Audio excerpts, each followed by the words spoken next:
Jamie Yeah. Wyland talked about Scott Wyland being like quicksand. What does she mean by that? That very quickly you got pulled into Scott's life. She certainly got pulled in very quickly to his life, realizing that there was really no one who had his best interests at heart and no one who had his back.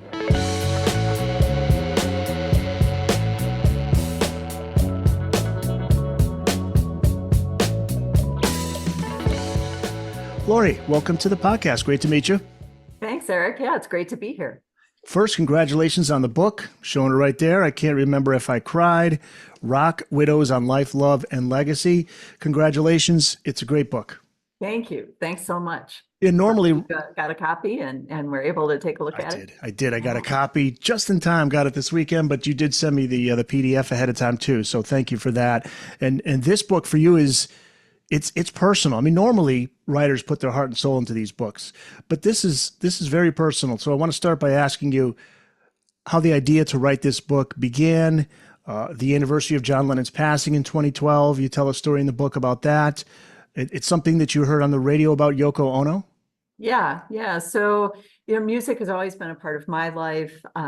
You can't grow up in Detroit without music just really being a big part of your life, live shows and record collections, all of those kinds of things. And so it was very important to both me and my late husband.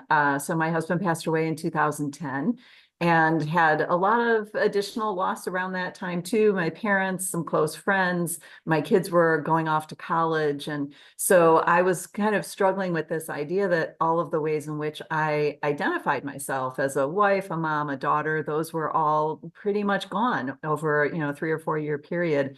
And so I really wanted to talk to women who had gone through a time of needing to kind of reframe their identity.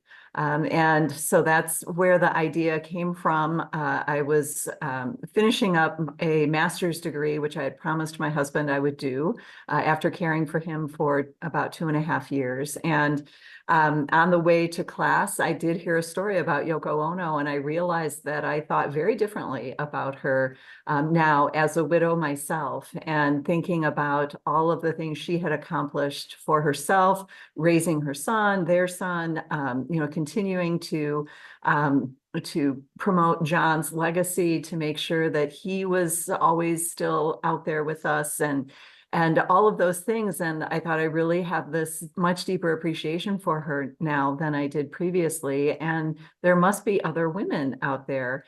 And so I did just kind of a quick search of some of the widows and found some really amazing stories. And that was it. That was the birth of the book.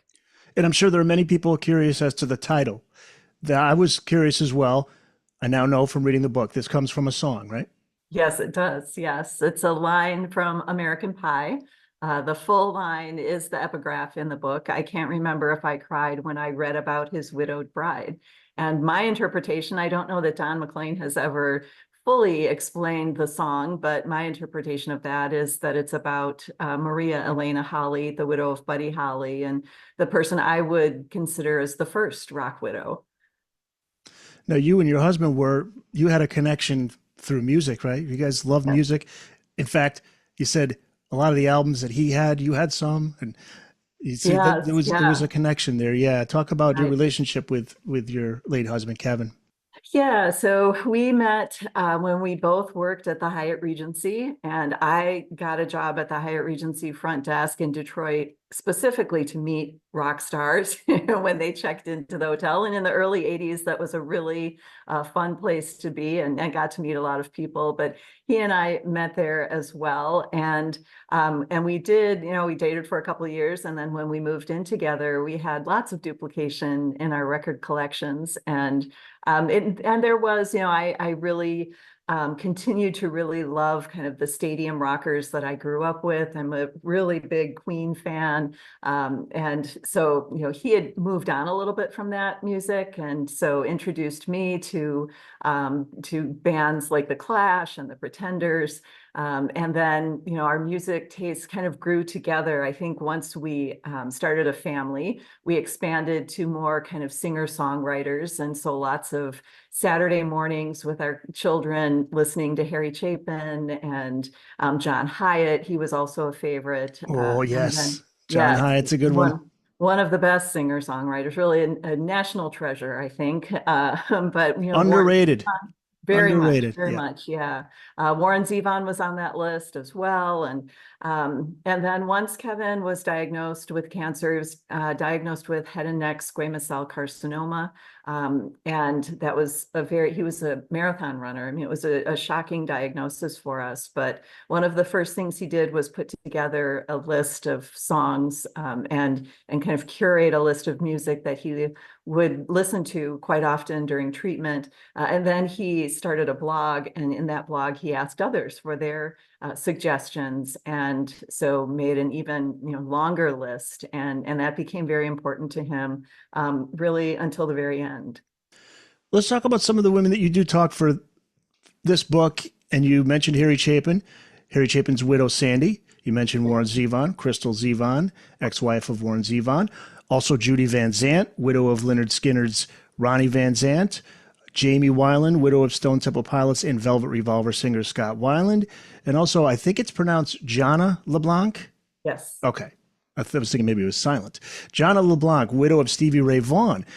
What was the process for you to when it came to reaching out to these women for this book? Were they hesitant at first to talk, or was it just the opposite? Had they wanted to share their story and were happy that you reached out? Because Janna LeBlanc's story, I'm assuming she was happy that you reached out, knowing that she got shut out by Stevie's family. Yeah, it's been a variety of responses. Early on, I started reaching out through social media. There was a time when I subscribed to a service that would allow me to look up addresses, and I would just send a handwritten letter, and not expect anything in return. But a few weeks after sending a letter to Gretchen Parsons Carpenter, I received a phone call from her, and she wanted to talk. And I think that most of them have not really been asked for their story, which it amazed me. Around the same time that I was making my list, I kept looking for this book. There has to have been a book already written like this. And I was really surprised that there wasn't. So I certainly received some no's. Some women did decline, but for the most part, they were eager to chat with me. They were thankful that someone wanted to just listen. As someone who understood, especially the loss part of their relationships and their lives. And so it really has not been as difficult an experience as I thought it would be to find women who wanted to share their stories. The story of Gloria Jones, talk about persevering through adversity. She was the girlfriend of T-Rex's Mark Bolan, and they had a son together, Roland. The car accident that took Mark's life was driven by Gloria. She was fortunate to have survived. Not only did she have to deal, however, with the loss of someone she loved, but she was being blamed for his death. Talk about how she was able to come through all of that and what you learned from her story, because you learned something from each person you talked to. I did, yes. And I think from Gloria, I just, I learned about perseverance. That was my first interview. And I had reached out to her, I believe on social media, and saw kind of the way in which she had been treated on social media still, some 40 years later.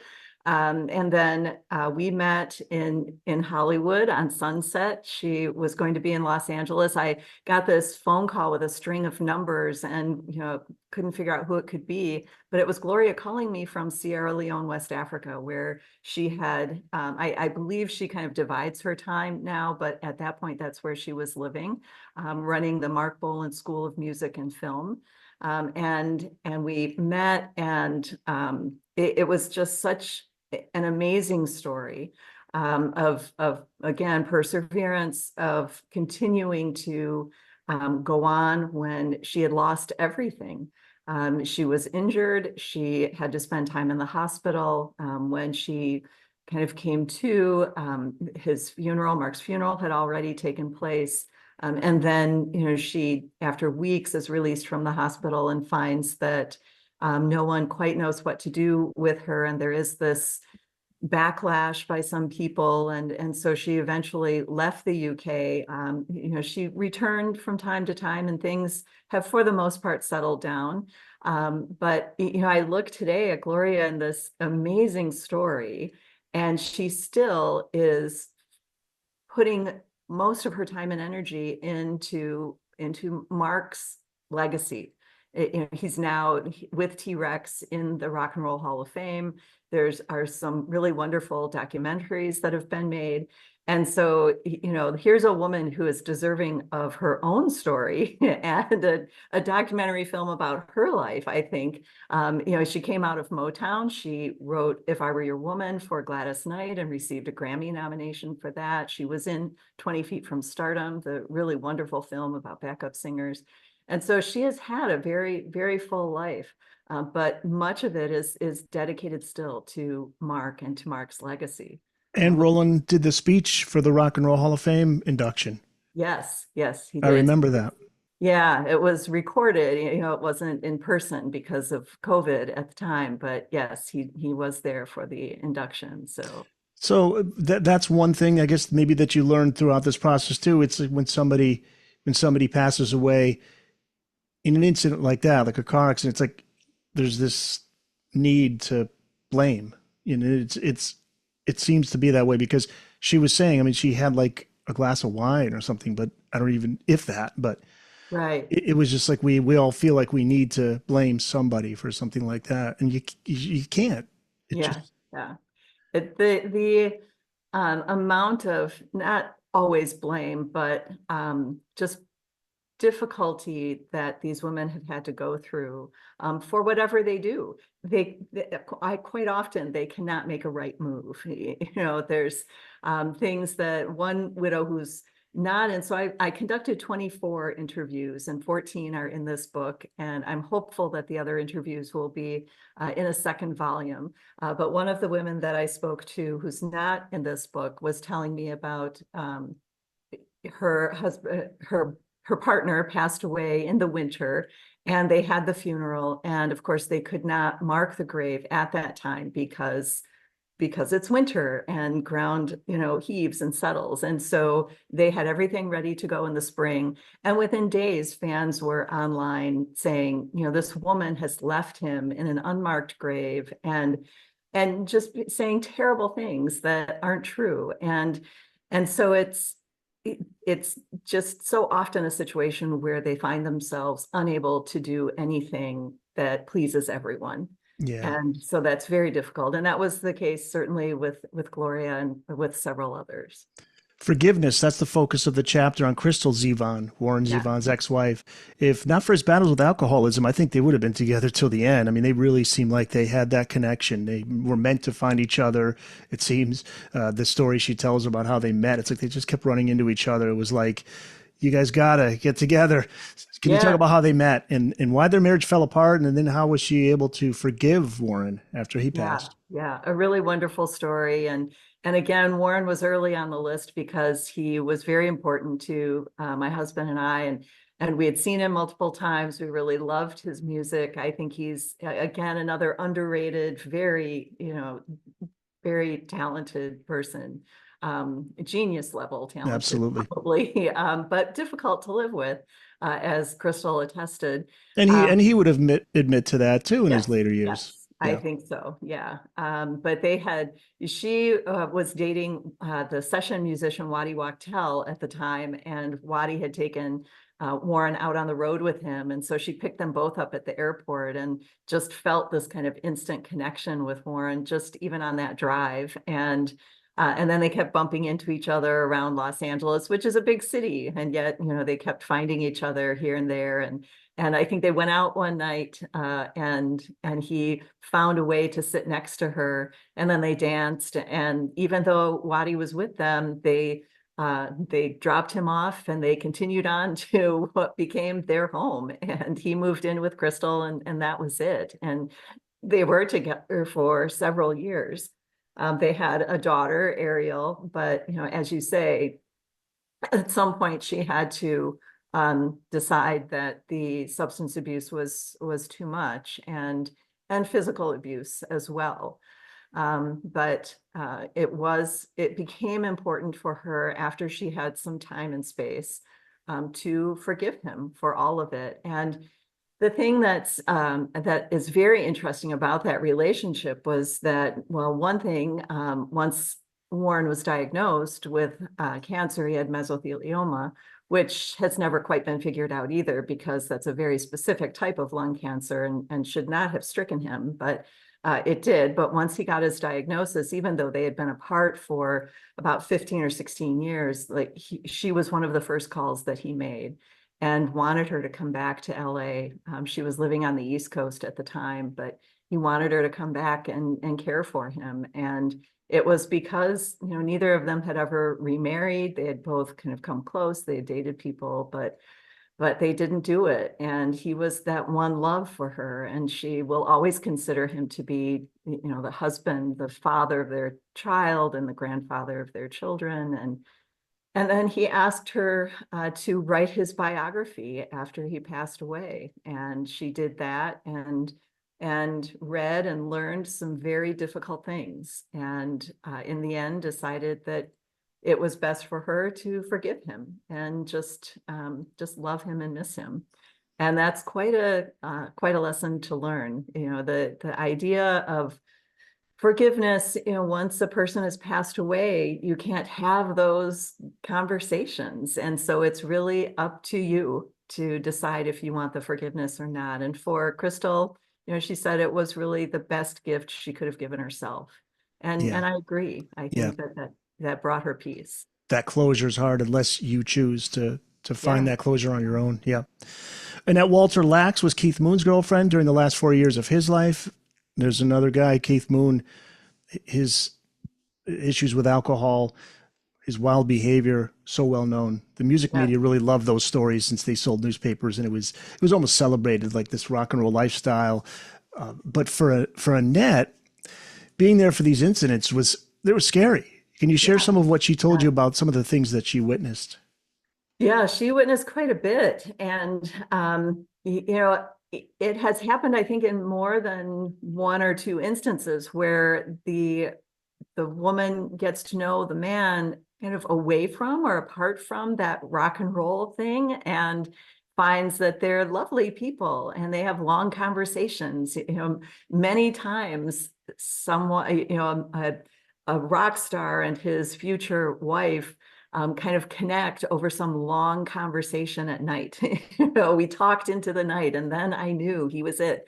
And that's multi times that story came up and was repeated. In her case, she was out at a discotheque with a date, and Keith paid off the date to leave and brought Annette over to his table. And that was pretty much it. He kind of installed her in his apartment building, in his apartment that night. And that was it. They were together for 4 years. But she saw some really wild things. And, the first time he trashed a hotel room, she thought, what is going on? And she asked Pete Townsend, what's going on here? And he said, yeah, that's Keith. That's what he does. And so, and it's, she was one of several as well that really helped me to understand how young these women were. And quite often the man was young too, and so this is someone in their early to mid 20s trying to navigate having a lot of money, having a lot of fame, having everyone take care of you. And that's just a lot for someone to deal with at that age.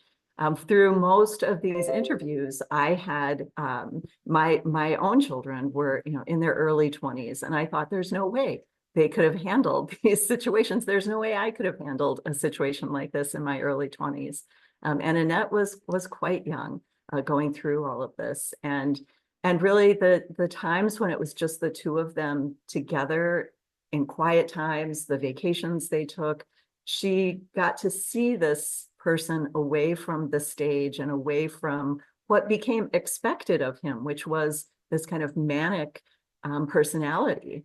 and he was just a sweet person, and they enjoyed those times together. And the photo that is in the book was taken while the two of them were on vacation, and they clearly are happy and in love. And so it's interesting to see how often there was the onstage person versus the offstage person.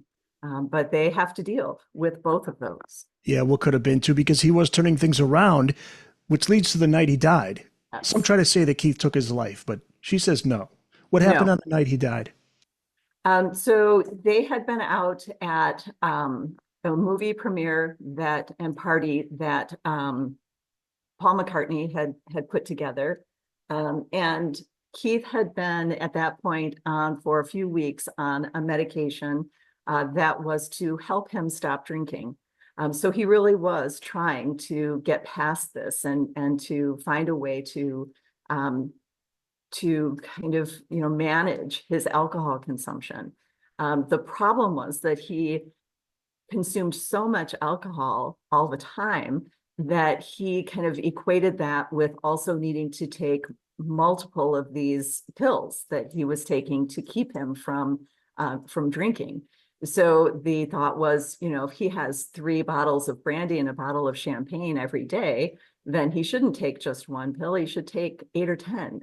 And that is not the case, unfortunately. And what she came to find out later was that those pills should have been given to him in a very controlled environment, in an inpatient rehab environment, in fact. And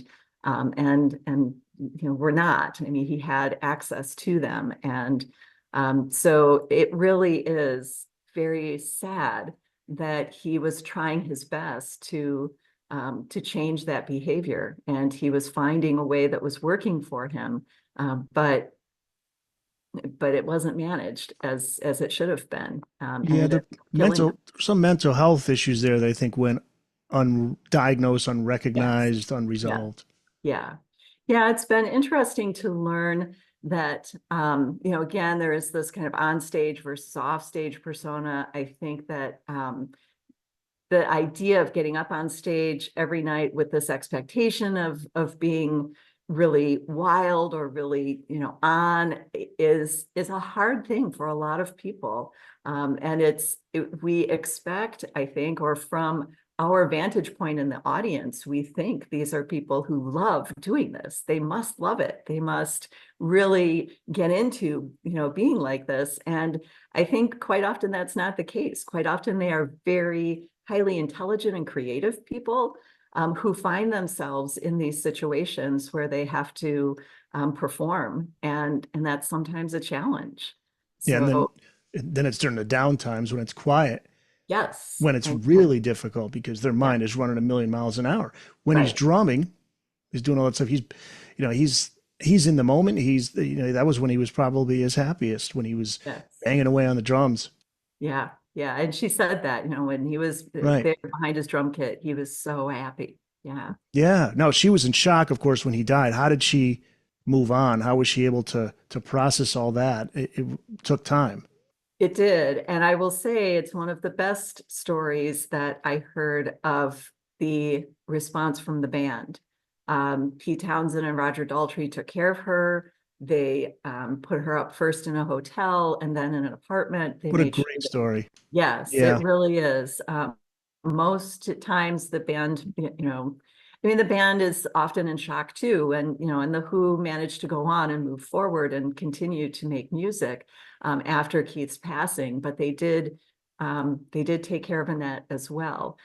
She eventually remarried. That marriage lasted a few years, but she realized that she really felt she needed to go back home and back to Europe and to kind of figure out what she wanted the rest of her life to look like. And she ended up working as a psychologist, and that helped her, I think, to understand what she had been through as a very young woman.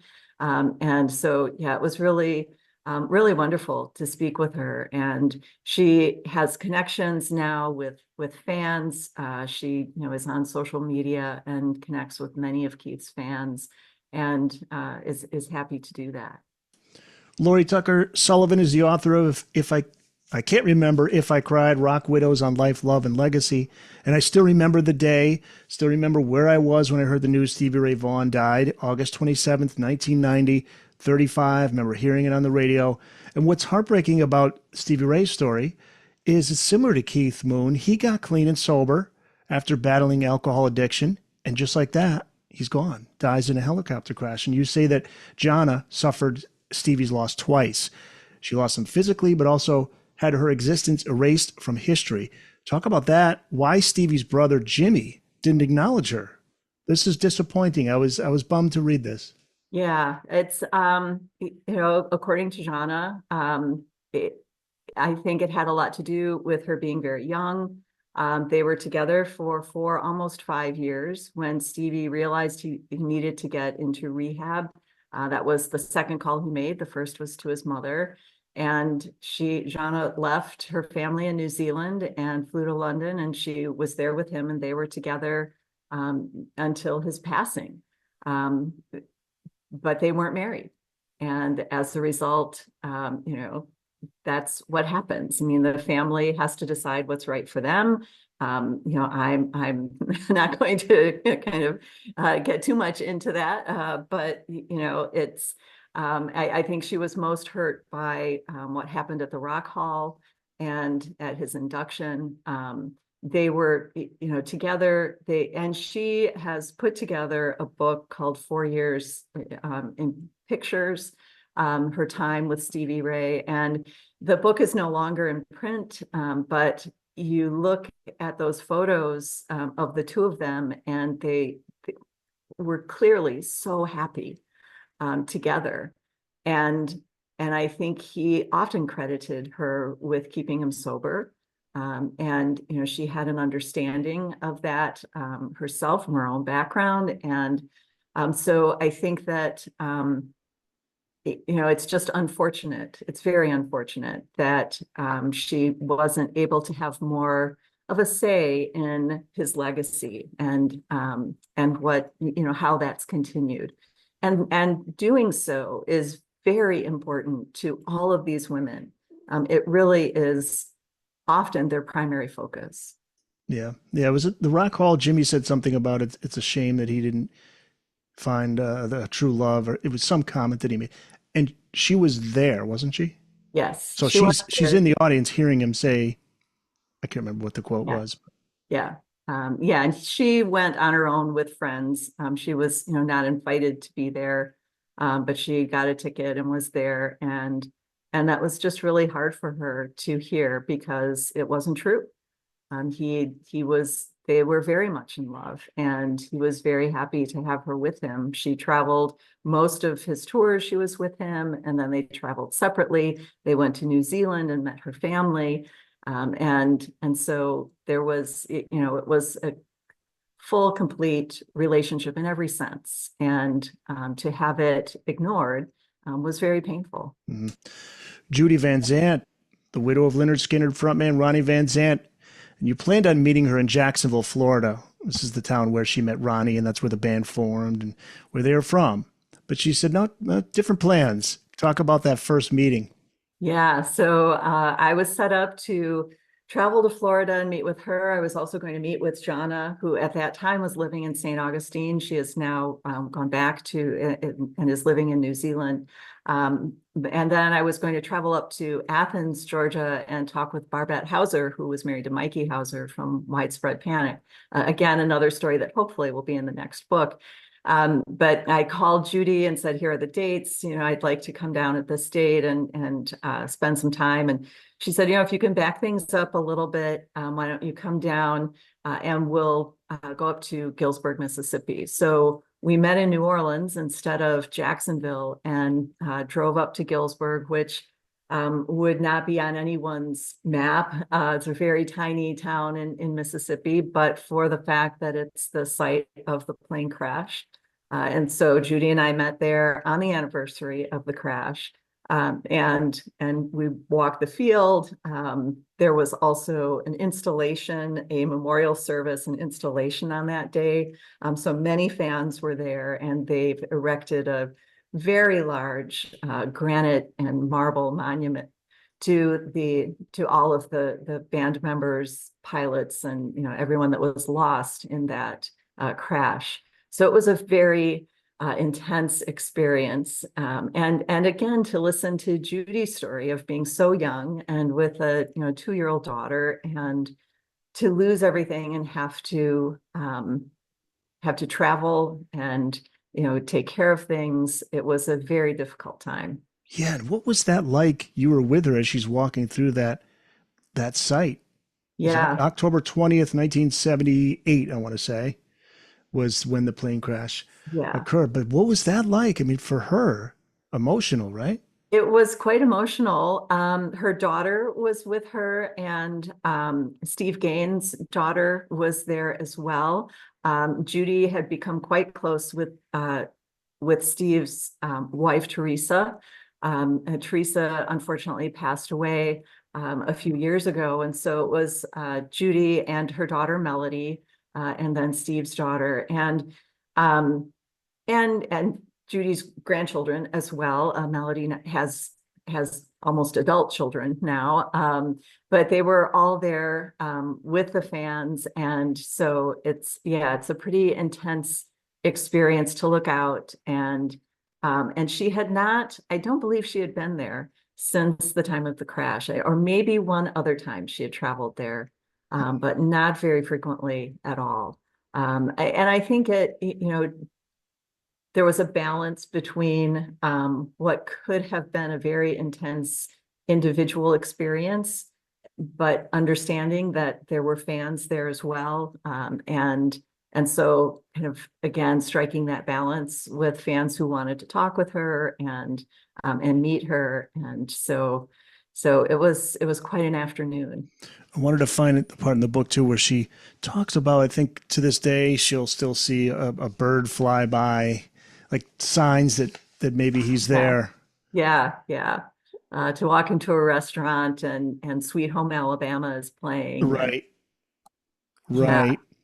And I thought it was sad. She said, I don't remember his speaking voice. Yeah. Just know from the music now, him singing, Right. because it's Right. been that long.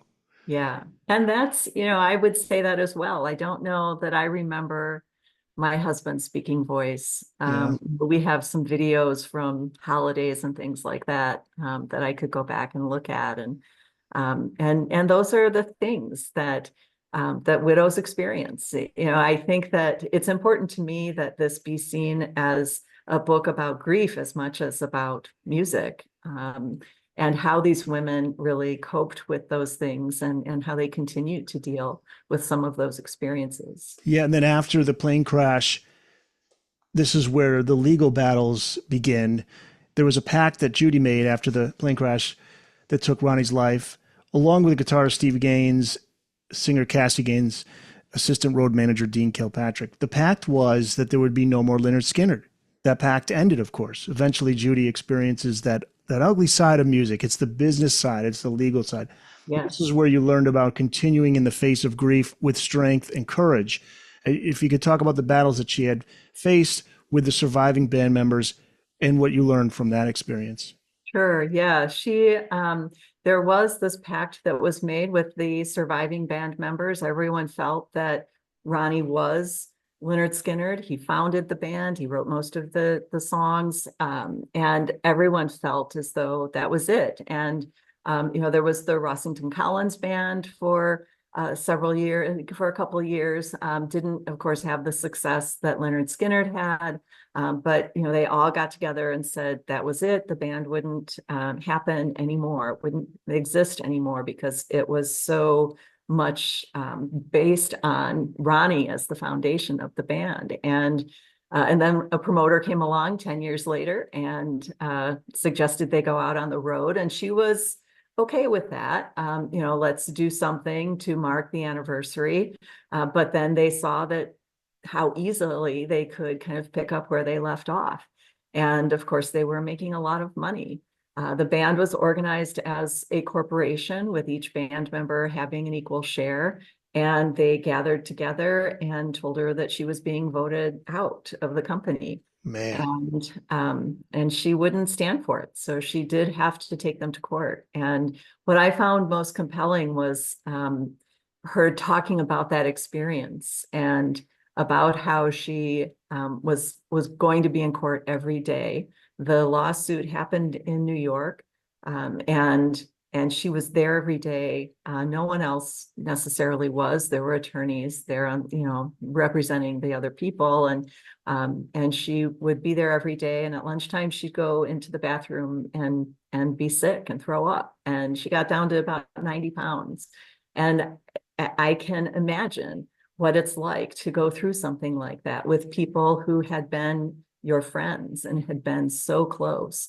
And I think it also, she talks about how there was really nowhere to go for comfort from grief because all of the people closest to her were also grieving. She couldn't go to Ronnie's parents because they were grieving the loss of their son. And she couldn't go to band members because they were grieving also. And, there were friends of the family who had helped the band, who were, roadies here and there. And a few of them left and were not part of this last tour. And they suffered terrible guilt because they weren't on that plane. And so it really was something that affected many, many people. This was a close-knit but large group of people that were in the band. There were former members of the band. There were, the lineup of the band had changed over time, but it was a large group of a large circle of people that were affected by that crash. And I think we don't really understand, especially when the band kind of picks up and moves on. We don't understand how deeply that fallout, can really affect people and relationships. Did not know that story at all. Didn't know that she went through that difficult of an experience. And by the way, it's October 20, 1977. That was the plane crash. And then 10 years later, the reunion in 87. And I know Artemis Pyle, the drummer, he's had his issues with the band as well, a lot of legal issues, but I did not know it got that bad with Judy. But it seems like she's in a good place now. Yes, I think so. Yeah. Jamie Wyland talked about Scott Wyland being like quicksand. This is interesting too, because Scott Wyland, the image of him, I think that this book's important to kind of change the narrative on Scott Wyland. She said he was like quicksand. What did she mean by that? That very, very quickly you got pulled into Scott's life. She certainly got pulled in very quickly to his life, realizing that she felt that there was really no one who had his best interests at heart and no one who had his back. And he was a difficult person. And so he, may have pushed some people away. He wasn't easy to get along with, but he, again, she saw the best of him. Their relationship began before he was performing. She met him as a photographer on set at a video shoot and got to know him during a quiet period in his life. And so then she sees him on stage and realizes that he is a very different person when he's on stage. And I think she quickly learned that he had some health issues, and she wanted to help him with those. She really was his partner in every sense. And so it really, that interview caused me to think about a lot of things. She was a very brave woman, and I believe acted from a deep love for him in all that she did. And it was a challenge. And he really tried hard to get sober. I remember Duff McKagan, the bassist for Velvet Revolver, had helped Scott a lot to get in shape and do some things that would take his mind away from that desire to go down that path again. And he was doing good for a while, but then it's the addiction that really it takes a hold. Yes. And it's hard to get away from that. Plus, if they get clean and sober, they go back to it. A lot of times they go back to it at the level that they did before they got clean, and your body just can't take that. But let's go there, because there's a heart issue. There was something, this I didn't know about there was a heart issue with Scott that was the cause of death. So there's a misunderstanding there that there's this idea that it was an overdose. That's not what happened. Well, so just to clarify that, and that was the case in a few instances, actually, that the amount of drugs was not perhaps enough to cause an overdose in someone who was very healthy to begin with. And Scott was not physically healthy. So, I guess there would be maybe an overdose, and the coroner's report says there was an underlying heart issue, arterial sclerosis. So he had this blockage in his heart. And Jamie admits that he wasn't in the best health. He didn't take great care of himself, but it's the combination. And I think that's what's important to her, that without that underlying heart issue, he probably would still be here. But he had that. It was something they hadn't taken care of. And so it became a deadly combination. She struggles with that because she felt she could have done something about it, but she shouldn't really feel that way. Again, No, I think she did all that she could possibly yeah. do. And again, it's legacy. How do we want these men to be remembered? And we want them to be remembered in the best possible way. And so that's a struggle. Peggy Sue Honeyman Scott talks about that a little bit as well, with James. And I believe most records now show that it was a cocaine intolerance because he had heart and liver issues. And so again, something that would not have been fatal for another person became fatal because of these underlying things. And so you're left with what is easy to, put out there for the public, and what is more nuanced and what has, some other issues to talk about. And I think, given the difficulty in trying to parse that out, when it's just easier to say drug overdose, it is something that is very challenging for these women because they want that legacy to be there. It's important for them that the legacy be right. And so that is a struggle. Yeah. I want to ask about one more, and that's Sandy Chapin, widow of Harry Chapin. And this is a story of a widow carrying out their husband's mission, a mission that he was really serious about when he was alive. Tell us about Sandy's story.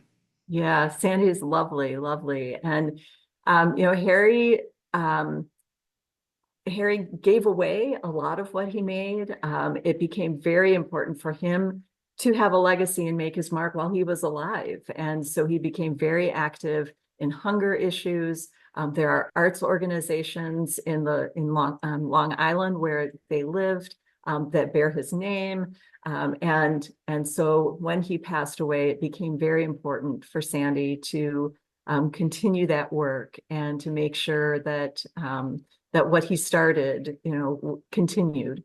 And so she's worked tirelessly to do that. And, one of the lessons early on that I learned was from Sandy, and that was when she talked about the grave site. And, the Chapin brothers brought this large stone down from upstate New York, where they had some land and a house that was in their family, and they brought it down, and it was etched with the information for Harry, and it marks his grave. And when she goes there, there are always notes that people leave and stones. People leave smaller stones there. And my response was, oh, isn't that lovely that people do that his fans, come and kind of mark that and kind of want to show that they were there and that they visited. And she said, it's very lovely that fans do that. But on the other hand, there are times when I just want to be alone with Harry and I can't. And I think Nancy Jones, George Jones' widow, kind of has had some of those similar experiences as well. And so, if I want to do that, if I want to be where my late husband's ashes are, I'm there, and it's just me. or anyone that I bring along. But Yeah. these women can't do that. They're always They had to share them with the world when they were alive, and they got to do the yes, same when they're not still, around. Yeah. yeah. And you know, I came to this as a music fan. So I don't want to sound like I'm lecturing or admonishing fans, you know, too much, because I'm a fan too, but it really has shown me how lines get blurred and how you can love an artist, you know, a lot, but there is still respect, and there are still lines that you really have to be careful Well, around. maybe you know the story about Ronnie VanZant's his they had to move his what was it? It was at the cemetery he was initially at. Yeah, so he was initially in a mausoleum. Right, right. Very difficult for Judy to think about putting him in the ground. She just couldn't bring herself to do that. But then fans broke in, um, and and she realized that that wasn't going to work. So now he is buried, and that's what she had to do. Man. Yeah, yeah. Yeah, yeah. How has your life changed after speaking with these amazing women and completing the book? Well, I started out wondering, you know, what's my new purpose? And I certainly have found that. It just telling these stories, kind of archiving the stories, and relating what they've been through and how they have survived and even thrived afterwards, has been extremely inspirational for me. It really has been a life-changing experience. I could, you know, spend the rest of my life writing these stories and meeting these women. They're extraordinary. They really are.